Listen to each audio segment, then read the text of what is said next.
evening from wherever you're watching us from on the second day of September 2022. I hope you're well and keeping warm. We have a detailed outline of the third and last day of hearing at the Supreme Court, so stay tuned for that. My name is Grace Ongoe and our sign language interpreter tonight is Boniface Mureithi. Let's begin.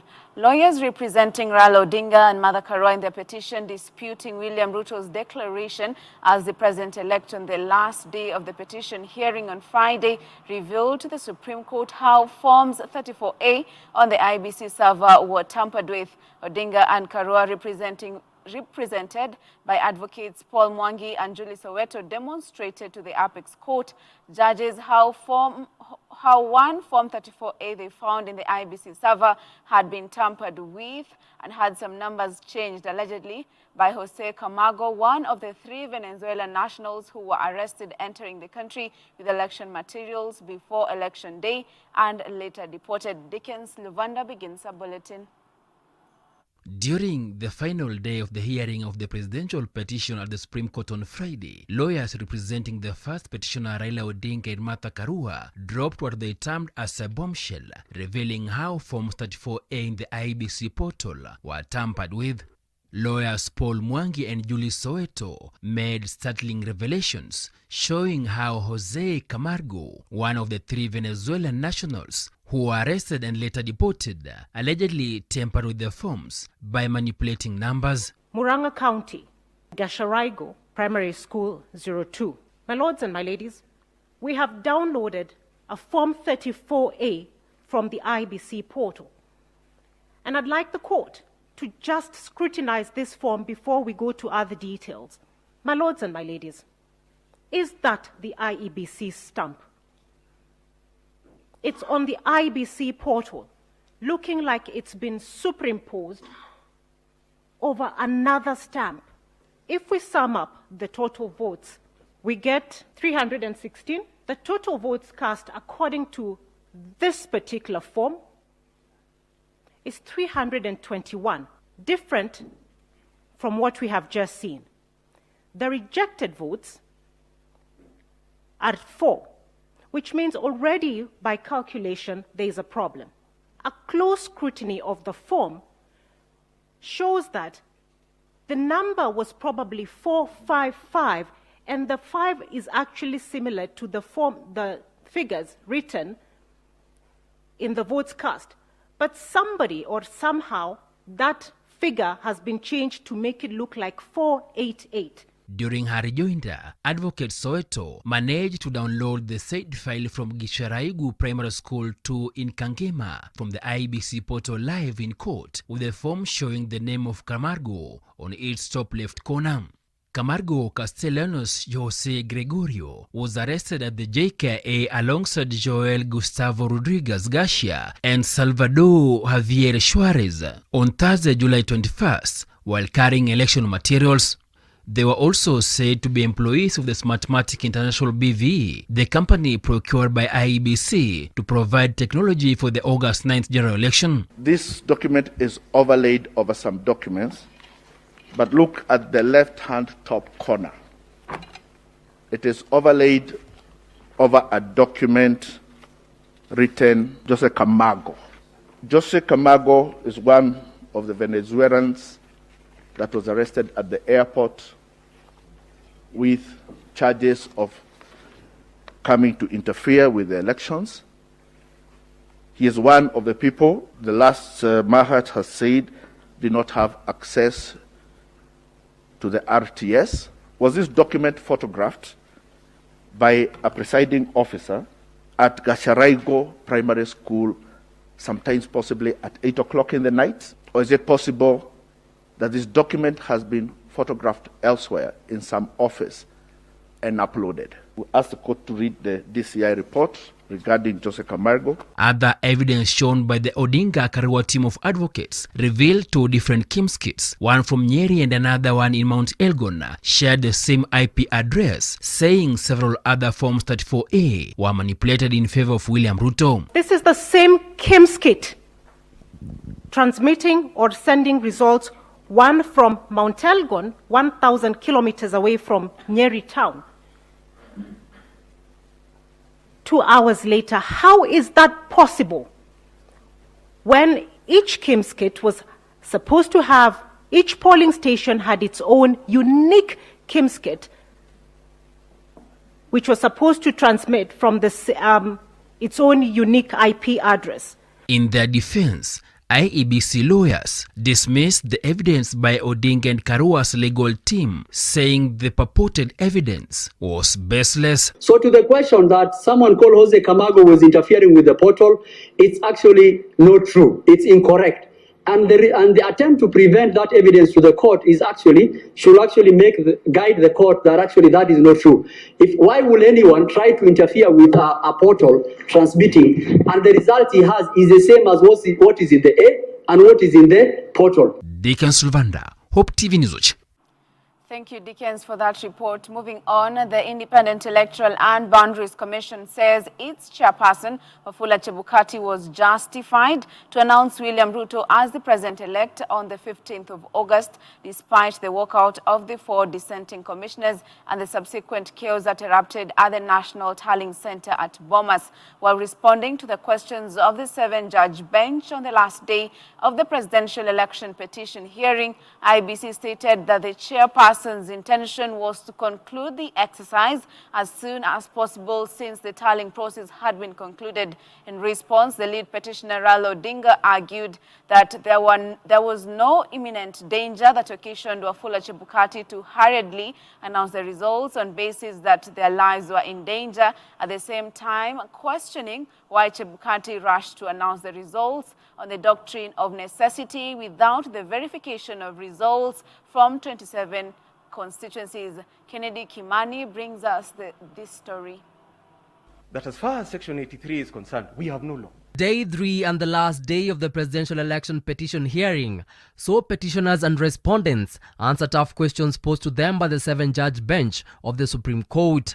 In their rejoinder, the Independent Election Boundaries Commission said its chairperson Wafula Chebukati was justified to announce William Ruto as the president-elect on the 15th of August, despite the walkout of the 4 dissenting commissioners and the subsequent chaos that erupted at the National Tallying Center in Bomas. This commission, the Electoral Commission, the chairman has executive authority, because this is one of the very few commissions where the commissioners themselves do some actual work. This is very different from EACC. EACC, the chairmanship is not executive, and the commissioners do not do executive work. They cannot determine to charge anybody or to investigate anybody. That is a work done by management. While responding to a question posed by Justice Isaac Lenaola, who sought to understand why Chebukati made the presidential declaration, while the other 4 commissioners were at Serena Hotel disowning the results, IBC stated that the chairperson's intention was to conclude the exercise as soon as possible since the tallying process had been concluded. In his mind, it was prudent to conclude the exercise since Article 138 3C had been fully satisfied. And there was a legitimate expectation that the results were to be declared on the 15th of August as had been announced on that very morning.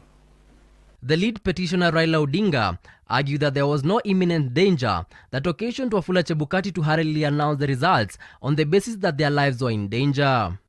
Although there was a further day still in hand, the chairperson rushed to judgment without the 27 constituency results because of the doctrine of necessity, said Counsel Professor Kindiki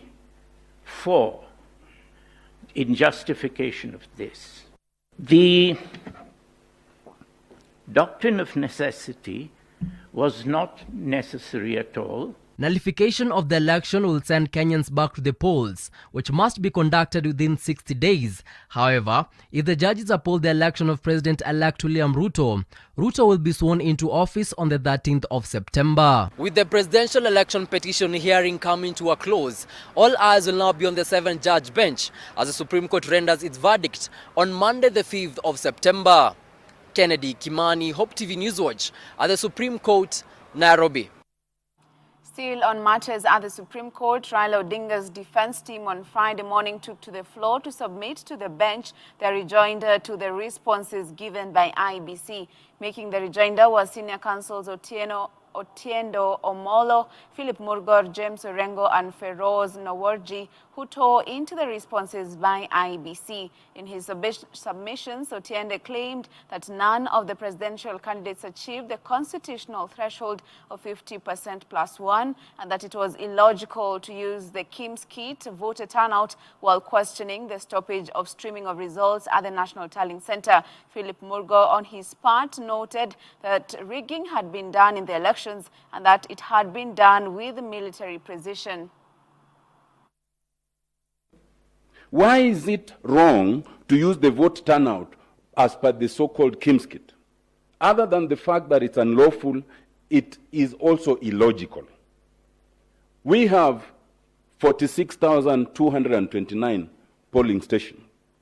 If you were to rely on the Kim's kit, and all 42,298 Kim's kits failed, and only one in one polling station functioned, then it means that if the 700 voters in that polling station voted, the IEBC will be telling us that the voter turnout is 100%. That would be the logical consequence of that narration. That cannot be.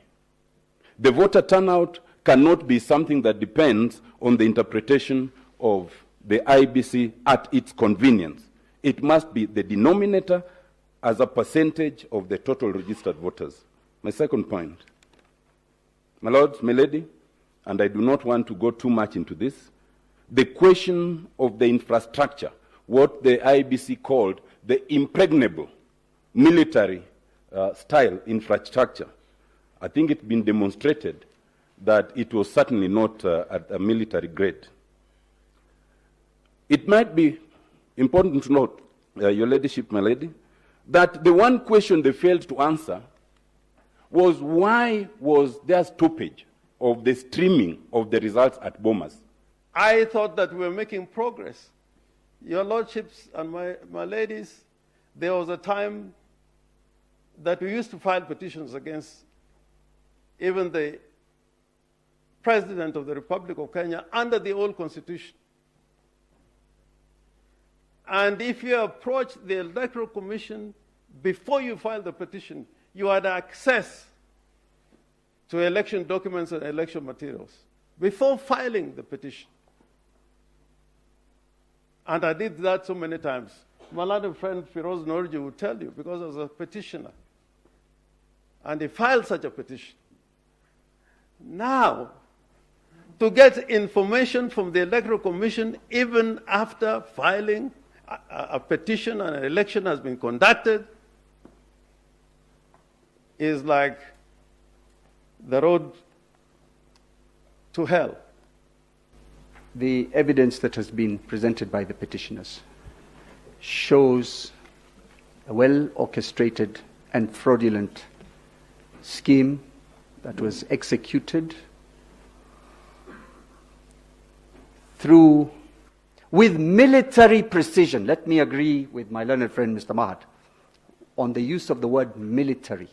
He says military grade, but I differ with him to say the rigging was executed with military precision, and given the evidence that has been availed, using expert, foreign, and I'm now using another military word, mercenaries engaged for that purpose.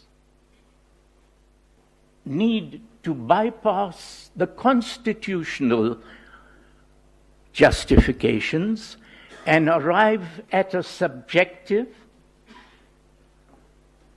convenient, and self-serving justification. And it is dangerous because it has been used before by lawyers as eminent as Professor Kindiki. It has been used in Rhodesia after the UDI, Unilateral Declaration of Independence, to hang freedom fighters who were resisting the Universal Declaration of Independence.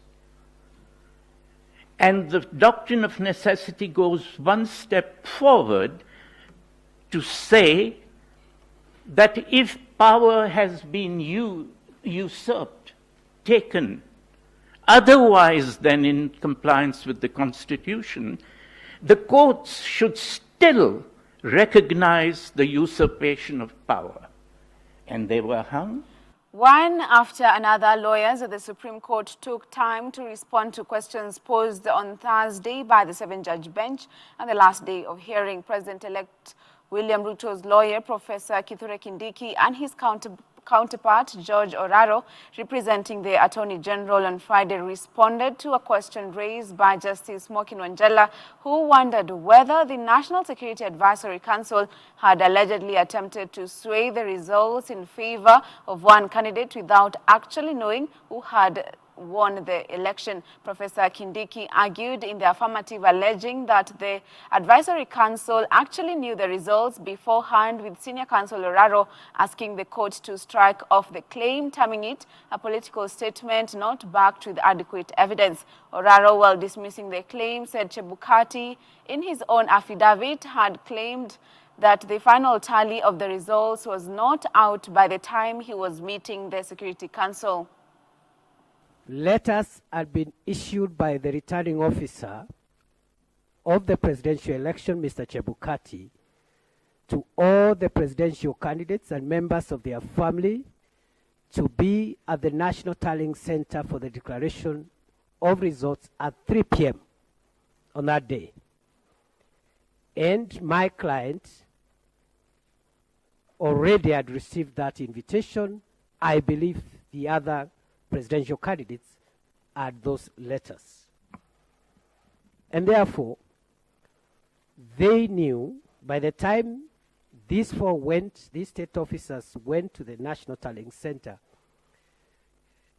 they knew that the verification tallying had been completed, and what was pending was the declaration of the final result.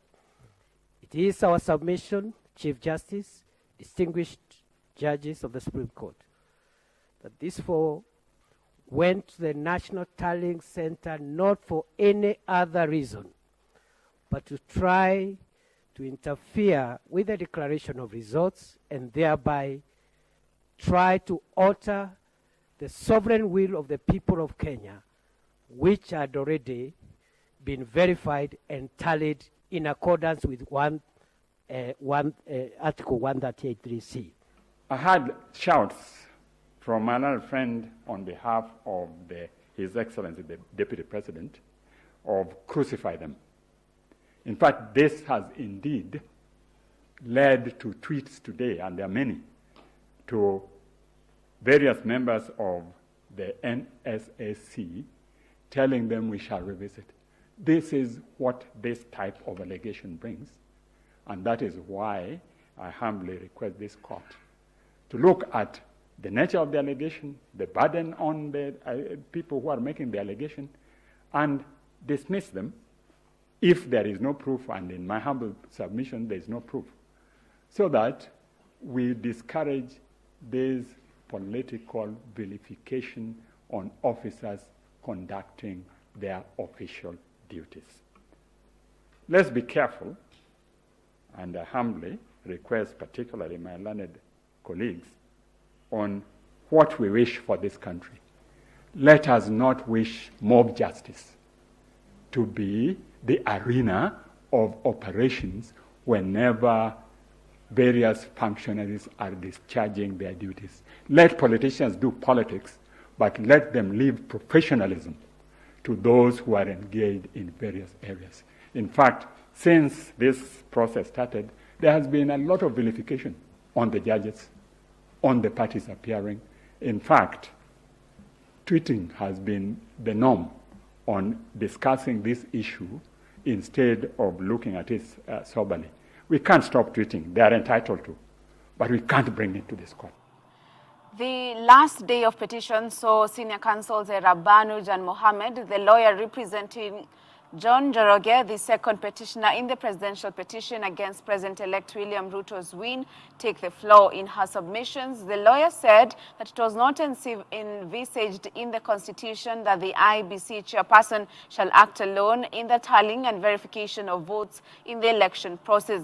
By leaving out the 4 commissioners, Jan Mohammed argued that the IEBC chairperson Wafula Chebukati treated the whole process as a one-man show in contravention of Article 138(3)(c) of the Constitution that provides that, and I quote, after counting the votes in the polling stations, the Independent Electoral and Boundaries Commission shall tally and verify the count and declare the result, end of quote. In relation to the presidential elections, she called on the court to take action against state officers who had broken the law.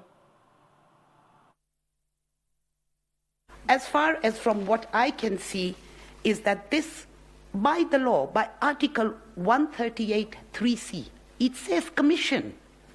We were told commission, but it doesn't say commissioners. That was a distinction being made yesterday. It says commissioners, doesn't say commissioners, but commission. With due respect, all those commissioners are appointed, well, not at the same time, but go through the same rigorous process. Does it mean all animals are equal, but some are more equal than others, which means the chairman is more equal than anybody else? These, like I've said, and I repeat again, are just flower girls and page boys. That surely cannot be the intention, could not have been the intention of people who drafted this constitution. We go back to where we started from, and I've said that in my original submissions. Where did we come from? We need to know where we came from. One-man show? Surely that cannot be the issue. I have 2 requests from this court, as I have said, and this was what I was thinking of last night before I went to bed. Where it is established that a state officer is subverting the Constitution and the rule of law, the court's hands are not shackled by procedural niceties. This is the beauty of this Wanjiko Constitution that we have.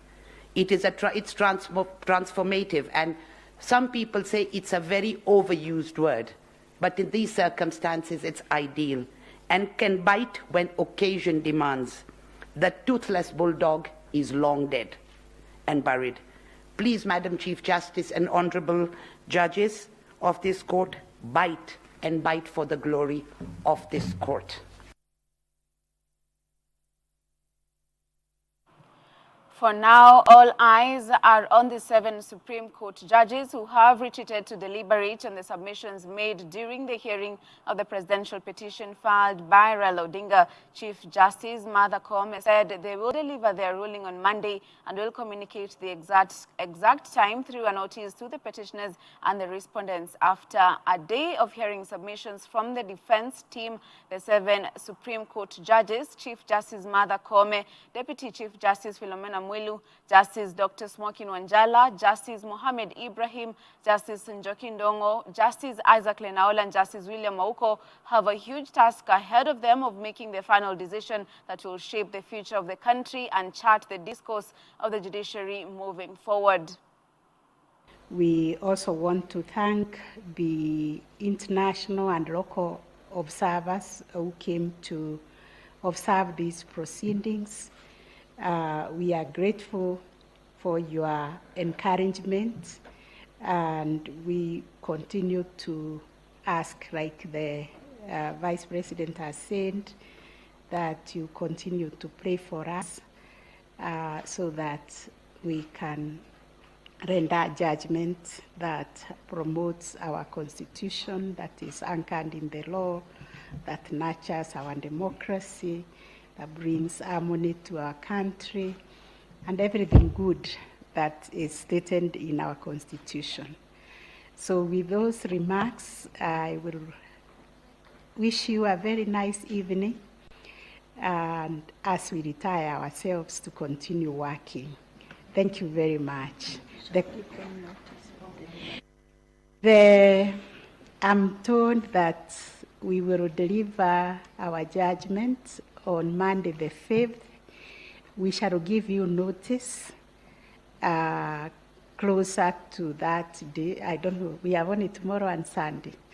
But we'll give you notice indicating the exact time when that will be done. It will definitely be on Monday, but I'm reminded that Monday lands up to midnight. So you'll be given the time indication in the notice. Let's now do one more story before we go for fast break here on Hope TV Newswatch. President-elect Dr. William Ruto has welcomed the Devolution Empowerment Party, DEP, to Kenya Kwanza. He observed that their resolve to work with Kenya Kwanza is an indication that the interests of Kenyans override personal and party interests. Dr. Ruto received the leadership of DEP at the current office, Nairobi, led by former Meru Governor Kiratu Murungi. Leaders present were Deputy President-elect Rigathi Gachagua, Musalia Mudavadi, Moses Wetangula, Salim Vuria, Aden Duale, Cecily Mbarire, Justin Muturi, Lenny Kivuti, among others.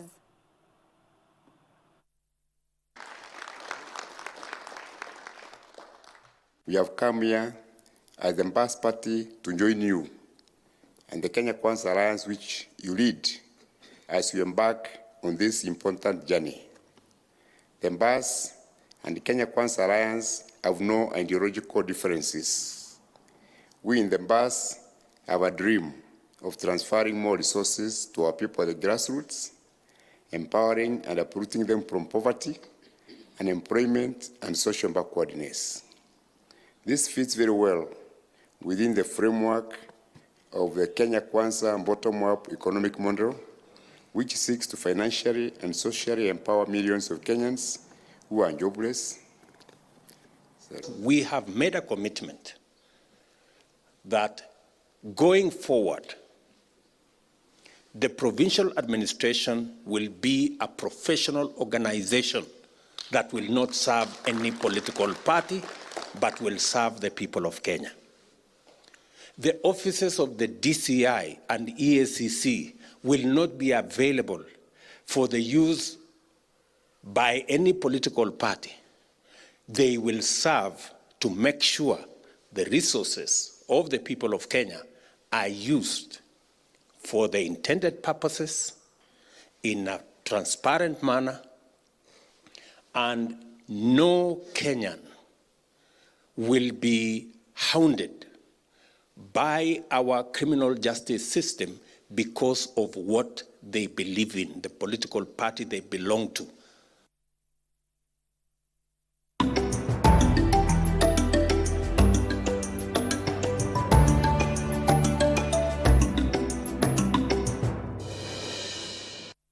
Coming up this September, CITAM Springboard Convention 2022 with fresh anointing to radiate God's glory as we reach out to the lost. Mark and save these dates from the 20th to the 24th September 2022 at CITAM Valley Road. The convention is themed Till the Whole World Hears and will definitely revive and uplift your faith. The Bible tells us in Matthew chapter 24 verse 14, and this gospel of the kingdom will be preached to the whole world as a testimony to all nations, and then the end will come. Get ready for the Springboard Convention 2022. You don't want to miss it.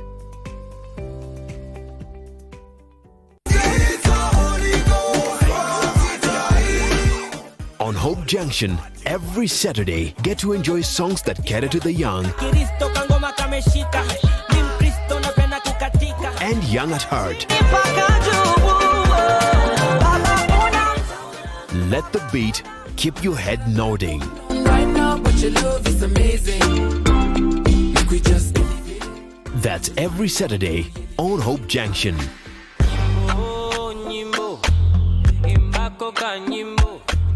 From 10 a.m.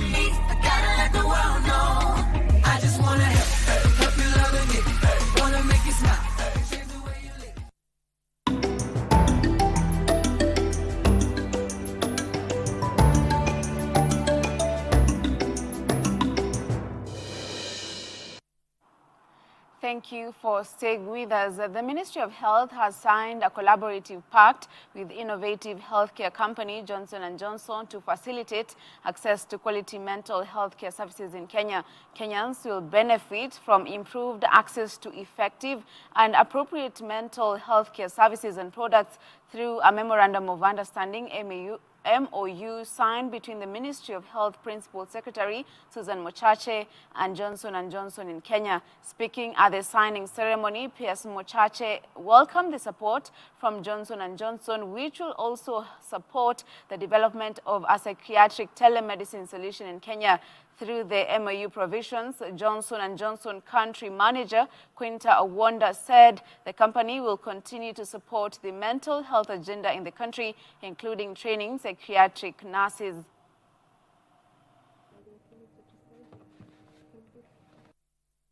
We brought all stakeholders together in mental health and said, there's an unmet need in this area. What can we do about it? And we also sat with the ministry, Dr. Njuguna at that particular time and said, we have this huge strategic plan. How do we start breaking it down into bits and we actually start seeing traction around it? And we started with, creating the awareness and advocacy. And all that work from 2018 PS has brought us to, where we are now and some of the traction that I've seen you have made in the mental health space. So as Johnson & Johnson, we are really committed. We've been players in the mental health space for a long time, and we are committed to ensure that we don't only, strengthen, number one, we strengthen the healthcare system when it comes to mental health through the trainings that we are doing already with Camille for the psychiatry nurses, but also make our products accessible because accessibility is very important. It's all about support towards mental health in Kenya, of course recognizing that it has now become a major public health threat. I think it's one area that is very unattended in terms of getting support from partners. So I want to just thank Johnson & Johnson for having really given importance to mental health. Of course, His Excellency the President had already pronounced that it is an issue that you would actually call a pandemic in the country. So you've come out to join efforts with government to try and tackle it.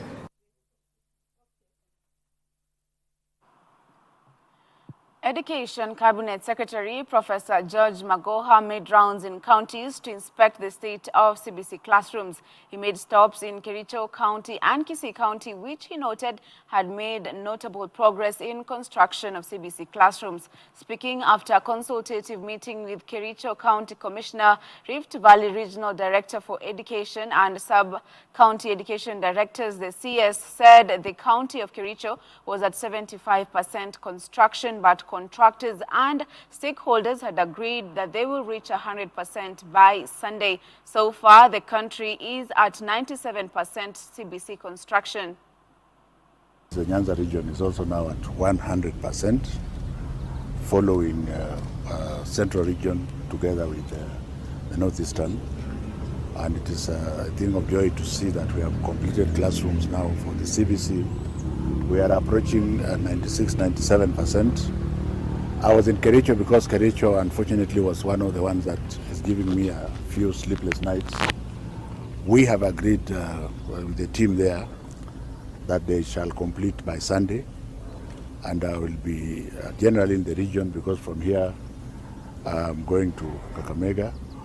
From Kakamega I will go to Bungoma, and depending on how Kericho does, I may have to pass back there.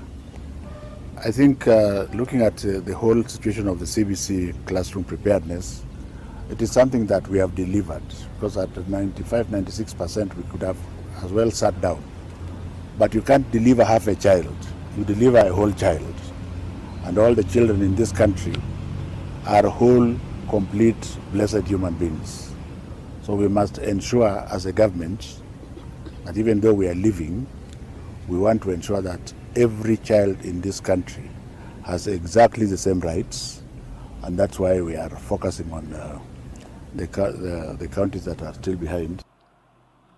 Across the borders, evangelistic organization the Africa Enterprise AE has marked its 60th anniversary in Lusaka, Zambia, celebrating God's faithfulness in their vision of faithfully leading the way in mobilizing effective and holistic urban evangelism in partnership with the World Evangelical Christians.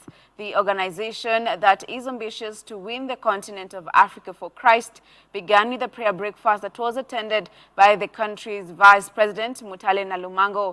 Christ is the Answer Ministries, CITAM, Hope Media and Kubamba Crew have been in Zambia the entire week to evangelize to locals and inspire them. Here is the report. The Africa Enterprise AE has spectacularly marked its 60th anniversary in Zambia after successfully completing a week-long mission in the country that saw hundreds of people receive Christ. This is in line with their mission that seeks to evangelize the cities of Africa in word and deed in partnership with the church. The enterprise on Friday morning began with a powerful national prayer breakfast that saw Zambia's Vice President Mutale Nalumango attend. Speaking at the event, Nalumango encouraged Christians while dismissing the notion that Christians in politics are ungodly. I stand to testify that I've walked with my God. He has not let me down once. Oh, I may not have understood his answer and felt that he did not answer. When you are a child of God, you feel he has not answered. No, he has not yet answered. Just wait upon him all the time. He shall answer every prayer here. He is listening. He is happy to be here. I would rather be a gatekeeper in the house of the Lord. The Kenyan delegation that went to Zambia on the week-long mission and the anniversary celebration could not hide their joy as they got an opportunity of a lifetime to preach the gospel outside the borders of Kenya. The Heaven's Gate and Hell's Flame, HGHF, Hope Media and Kubamba team both spoke on their experiences while still missing home. I am part of Heaven's Gate and Hell's Flame drama team that is in here in Zambia for a mission. Can say that our journey to Zambia hasn't been that easy, but it has been challenging our faith. I can say that personally I have been challenged on trusting on God and also not having to lower my levels of comfort and just experiencing the mission, the life of a missioner. So we arrived on Saturday night, and we've been doing one-on-one evangelism. We have reached out to so many souls, we thank God, and we are expecting to be doing our shows from today and the next three or 4 days. We bless the Lord for everything, and you're hoping to win more souls through the drama too. And what an amazing, opportunity for us as Kenyans to be invited by God in what He wants to do right here in Lusaka. We have been doing door-to-door, been doing street crusades, street praise, and better still, we'll be having the production of Heaven's Gates and Hell's Flames running, and also a youth concert that will be happening tomorrow. And indeed, we'll be looking forward for the culmination on Sunday. I also thank God for the few of the challenges that we experienced on the road, sleeping in the forest, having 1 meal a day. I think it was a good experience and a way of preparing ourselves to come and minister, because the key thing that brought us to Zambia was to witness and spread the gospel of Jesus. I have had a very good experience talking to an individual and enabling the individual to convert to Christianity was an awesome thing. It has been an amazing experience. I just can't, I have no words to express it. This has been my first time as evangelist, and also the first time that I have led someone to Christ. To me, that's a big milestone for me. And the people here are very hospitable, they're very receptive to the gospel. Speaking to Hope Media, Christ is the Answer Ministries Head of Missions, Reverend Elias Githuka, expressed his delight while celebrating the Africa Enterprise on marking its 60th anniversary. We are here at the invitation of Africa Enterprises 60th anniversary. And by the way, we want to wish them well on behalf of our presiding bishop and CITAM as a whole. We are represented here by ourselves, Hope Media team, and also the Heaven's Gate Hell's Flames. They are actually just gone out to set up so that they can be able to witness for Christ. And we are just grateful. A lot is happening. Today we are having, actually right now as we speak, we are having the breakfast, national breakfast, so to say, and the Vice President of the nation actually has attended. An excellent thing. So many people have come, and we bless the Lord for what AE is doing. We give God the glory that the experience that we have got, the experience that we've had has been a life-transforming experience. And we were sent into the villages, into the communities around Lusaka town, on the outskirts of Lusaka town, and we've gone even to the interior place in the suburbs of Lusaka. Men and women, young and old, have given their lives to Jesus. Our truck was held at the border for some time, so we figured out if we'd still continue with missions, we needed to also engage people even without using drama. So we were able to get a one-on-one training about person-to-person evangelism, and that is what we've been doing from day one. So our truck arrived yesterday, which is on 31st of August, and yeah, we are planning on having our first show. The mission team from Kenya will linger in Zambia for another 3 days to continue with mission work before beginning the arduous journey back to Kenya. Tony Mondi for Hope TV Newswatch.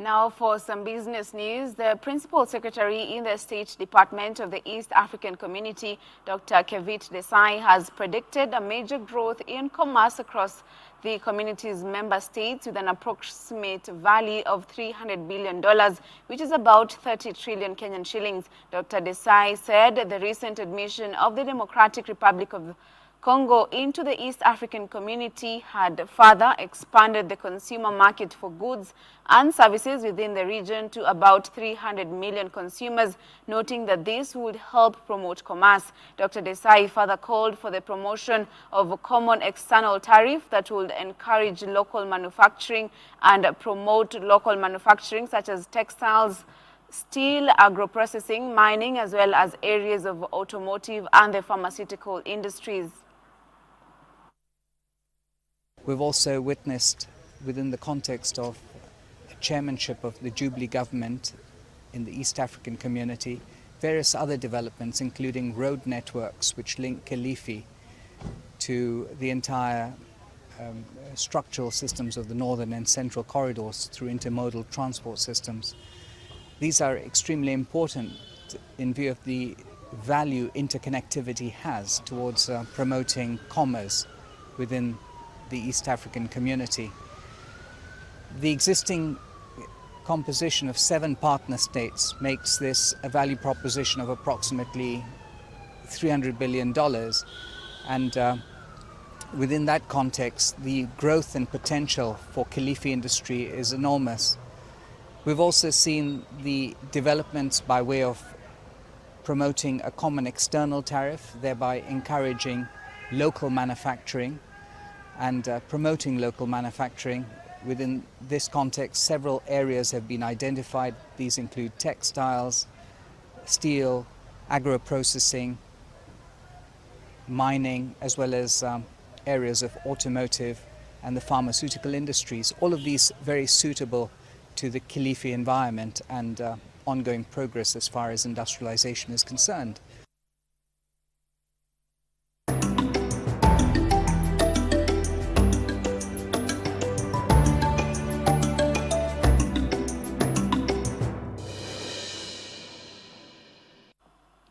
Now for some sports news, East Africa Secondary School's volleyball girls, defending champions Kwandanze Secondary School from Machakos County, on Friday thrashed Ngondi Secondary School from Tharaka Nithi by 3 straight sets to advance to the finals of Eastern Regional Kenya Secondary Schools Sports Association Games being held in Embu. Kwandanze beat Ngondi Secondary School 25-10 in the first set and 25-3 in the second and third set in the semis to book book a date with the Kambi Mawe girls from Makueni County. Kwandanze team captain Daisy Chepleting said they are fully prepared to defend the national and East African titles they won in 2019 before the games were suspended following the outbreak of COVID-19 in March 2020.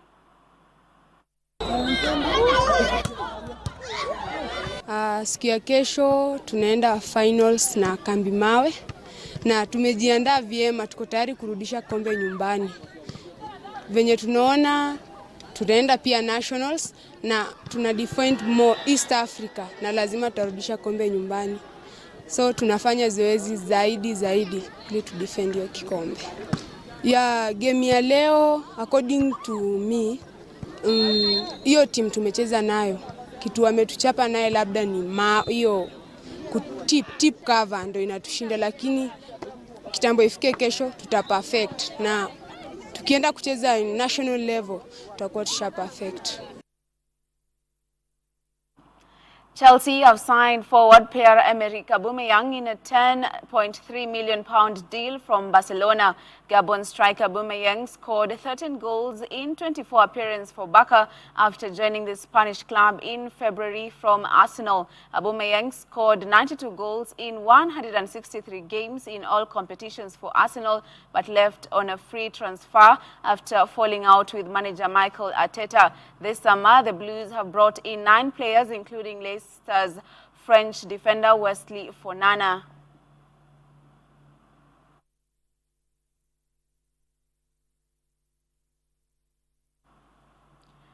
KCB FC has completed the signing of 5 more players, even as the transfer window is extended to the 7th of September by the Football Kenya Federation Transition Committee. The 5 new additions are Hilary Ojambo from Soy United, Bramwell Kipkorir from Society 43 Nakuru, Edmond Eric from Gogo Boys FC, Kennedy Owino from Wazito FC, and Hani Fesonga Street from High School. The Bankers will resume action on Saturday here at the Absi football pitch in Ruaraka. Mi expectations zangu ziko high kwa sababu tumetrain poa sana. Kocha ametuweka tuko sawa, tuko fit na expect to win. Team watu wako ready, team iko ready, hata mimi mwenyewe motivation pia iko juu. Yeah, niko welcome sana kwa sababu wachezaji wote nimekuwa nao na feel comfortable na feel niko home. So hakuna kitu new. Ni kukuja kufanya kazi na kuendelea tu mbele. It's a great opportunity to be here. Many people wanted to come to this team. It's a great team and I feel okay to be here and I'll work together with my teammates. We'll do a great job this season. I'm just being me. Baraka Badi is Baraka Badi. Me, I'm Kevin Okumu and I'm here to work and you'll see many great things this season. Expectation is to finish a good number, which we finished last year, and maybe to win the league. If we get the league, we'll be okay with it, because that's what has brought me here. My teammates are good. I am gelling with them. They're quite okay, and I see potential with them here in this team. And that sports news brings us to the end of this live broadcast. Many thanks for keeping me company and for the amazing team behind this live broadcast. Enjoy the rest of your programming. My name is Grace Songoy and our sign language interpreter tonight has been Boniface Mureithi. Bye-bye.